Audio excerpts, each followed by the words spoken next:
They gave their tomorrows so we could have our today. I'm speaking, of course, about the men and women who served in the First World War, who we honor with acts of remembrance each year. 1 in 5 fighting Newfoundlanders would not return. Many mothers and wives would receive a death penny issued after the war to the next of kin of British Empire personnel who were killed as a result of the war. The Forget-Me-Not was the traditional flower of remembrance as early as 1917, and in 1921 Canada adopted the poppy. Blue cornflowers are worn in France. Post-war, the people of Newfoundland and Labrador chose to remember their war dead in 2 ways. They decided to erect a monument of imperishable material, as dignified and beautiful as our means will allow.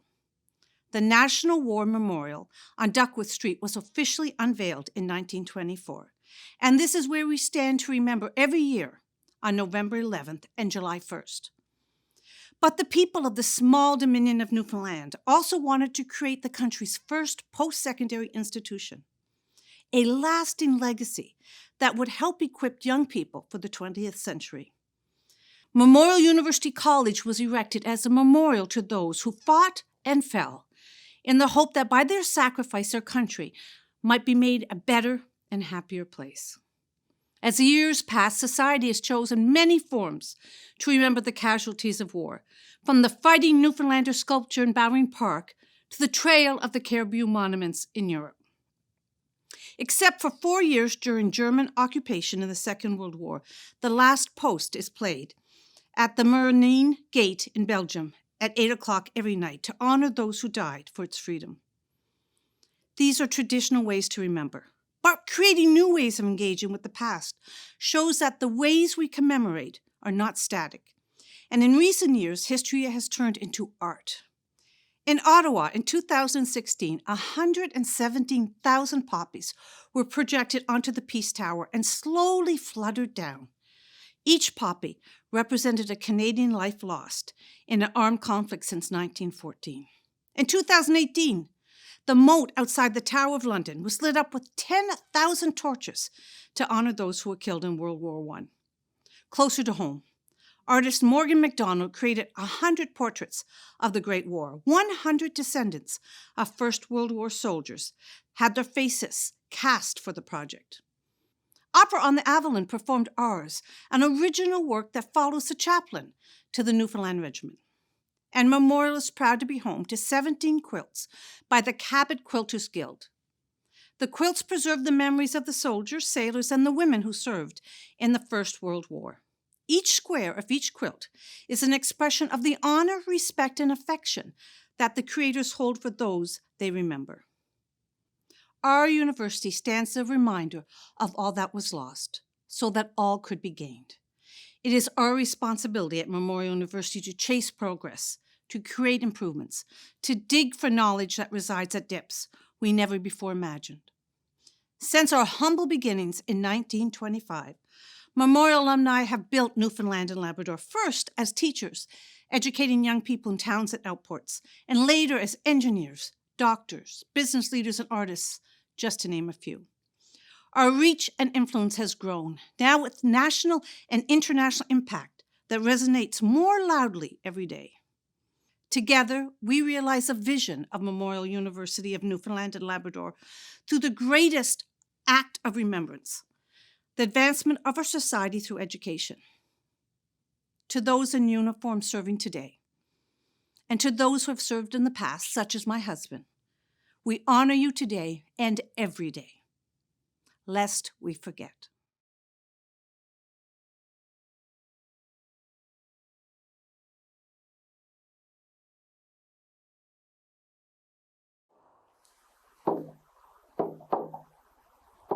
In Flanders fields, the poppies blow between the crosses,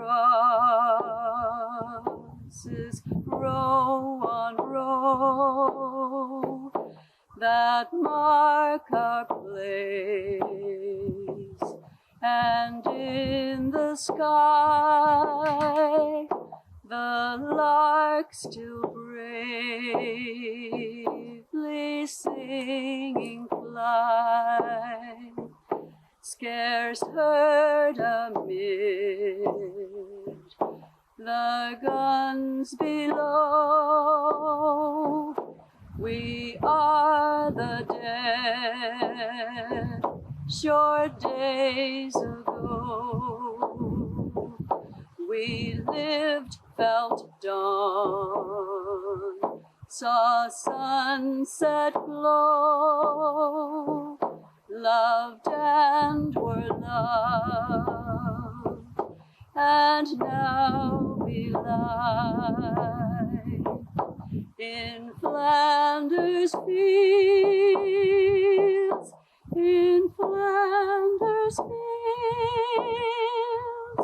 and now we lie in Flanders fields, in Flanders fields, in Flanders fields, and now we lie in Flanders fields.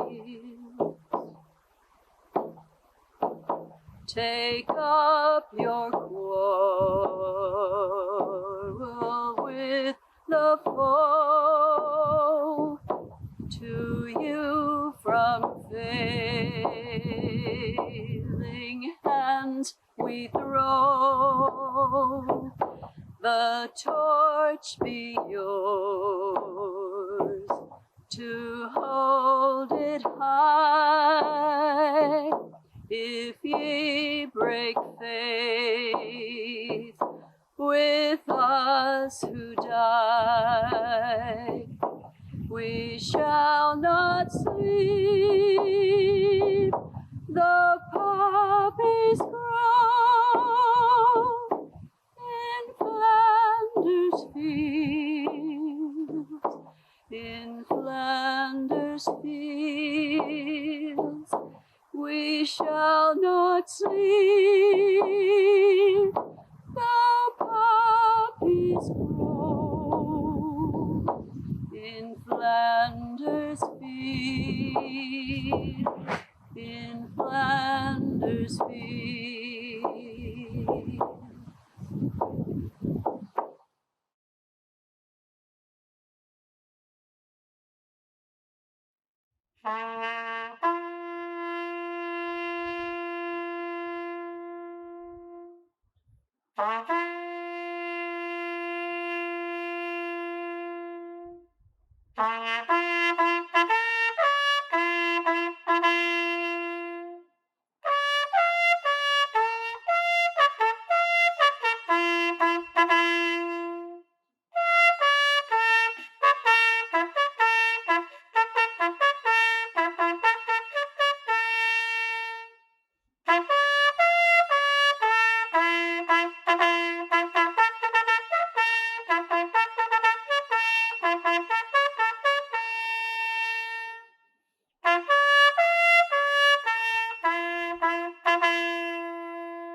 Good morning.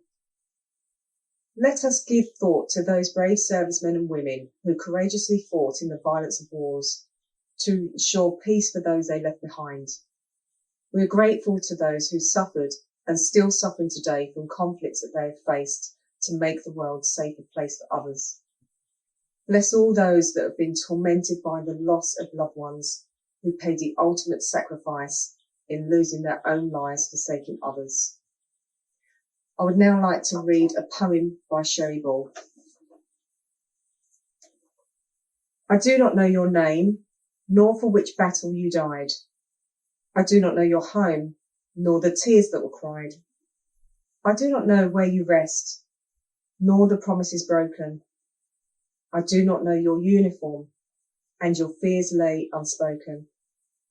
But I know your spirit exists, that your courage is admired, and your sacrifice is honoured by each soul that's inspired. And I offer you from my heart, thank you to guardians unknown, for offering yourselves from us all, that we may keep freedom our home. Bless you. They shall grow not old, as we that are left grow old. Age shall not weary them, nor the years condemn. At the going down of the sun, and in the morning, we will remember them. We will remember them.